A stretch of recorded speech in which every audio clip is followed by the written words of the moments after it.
Assalamualaikum warahmatullahi wabarakatuh. Hello everyone, how are you today? I hope you are always fine and healthy. Dan kembali lagi bersama Bunda Ajeng dalam mata pelajaran TIK. Sebelum memulai pembelajaran, mari kita berdoa terlebih dahulu. Let's start our lesson today with reciting basmalah together. Bismillahirrahmanirrahim. Hari ini kita akan belajar tentang penerapan sharing ekonomi. So, make yourself comfortable and stay focused on the video. You may pause for a moment if you feel my explanation is too fast. Are you ready? Sudah siap? Okay, let's check this video out. Baik anak-anak, pada pertemuan sebelumnya kita sudah membahas tentang konsep sharing ekonomi. Dan kali ini kita akan membahas tentang penerapannya.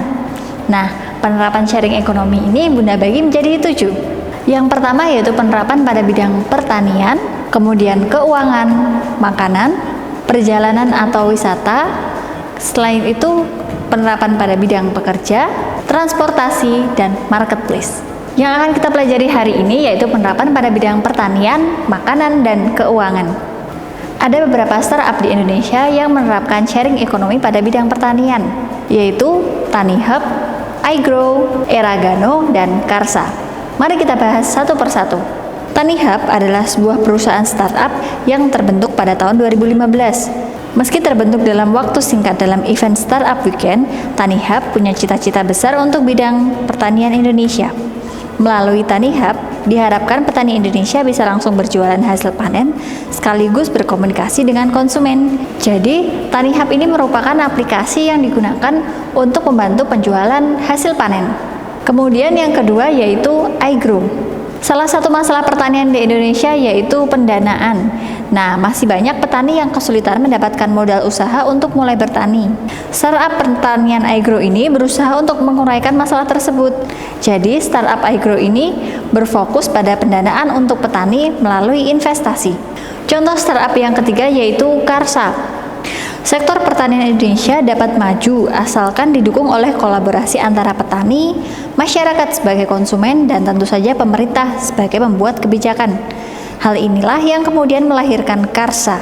Startup pertanian yang satu ini didirikan dengan tujuan untuk mengedukasi serta memberi informasi tentang pertanian.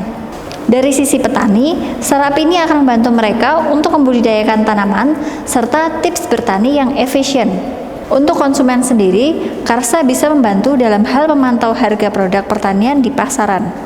Selanjutnya yaitu Eragano. Eragano merupakan startup pertanian yang menyediakan beberapa layanan dalam satu aplikasi.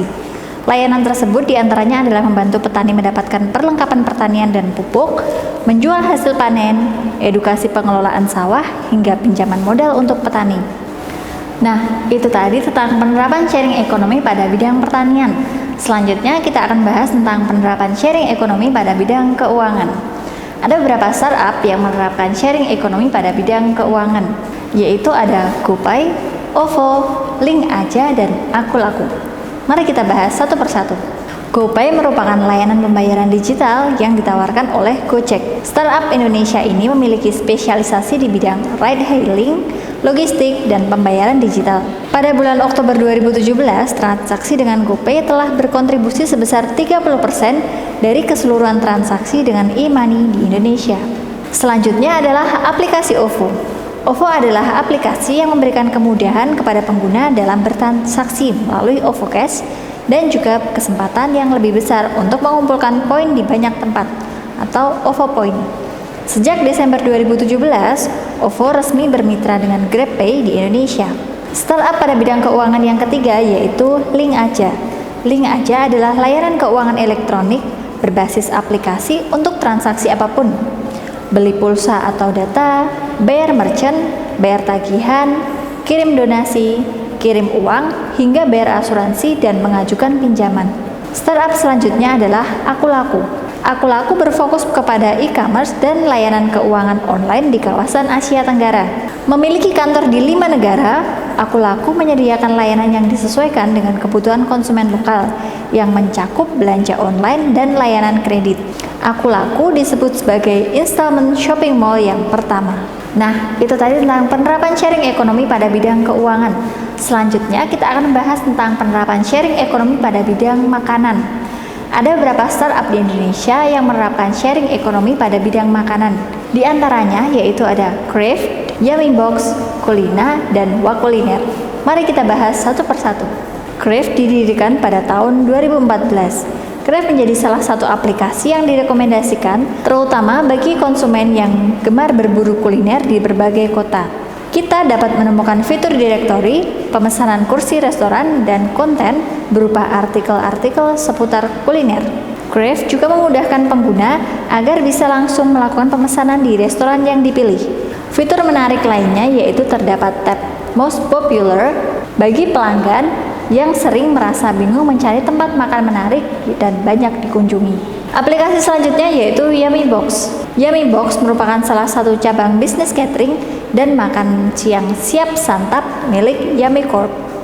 Awalnya, Yummy Corp didirikan pada tahun 2017 dengan dua layanan utama, yakni solusi catering dan cloud kitchen. Saat ini, Yummy Corp telah memiliki lebih dari 50 mitra perusahaan dengan berbagai kebutuhan, seperti catering untuk event, karyawan, klien, ataupun konsumen. Startup berikutnya yaitu Kulina. Kulina menjadi salah satu startup catering yang banyak dipilih oleh perusahaan. Startup yang satu ini menawarkan banyak layanan, mulai dari catering perusahaan, catering acara, maupun catering rumah. Bahkan sejak pandemi COVID-19, Kulina juga menyediakan makanan beku atau frozen food yang siap diantar ke rumah pelanggan.